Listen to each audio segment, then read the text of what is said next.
Welcome to my channel. अस्सलामुअलैकुम। आइए जानते हैं आसिफ नाम के मायने और इसकी तफसील।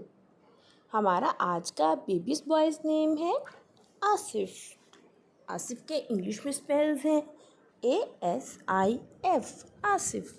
ये एक इस्लामिक नेम है और लड़कों के लिए रखा जाता है ये नाम।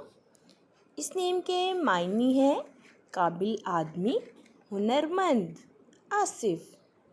इस नेम की तफसील है आसिफ इकबाल, आसिफ ख़ान। इस तरह से हम ये नाम रख सकते हैं। आप भी अपने नाम का मायने जानने के लिए कमेंट्स में अपना नाम लिखें और मायने जानिए। एंड अपने नाम की स्पेशल वीडियो बनवाने के लिए भी आप मेरे कमेंट बॉक्स में अपना नाम कमेंट कर सकते हैं। And please like the video, subscribe my channel. Okay dears, फिर मिलेंगे न्यू नेम न्यू वीडियो के साथ। अपना ख्याल रखिएगा, दुआओं में याद रखिएगा। अल्लाह हाफिज़।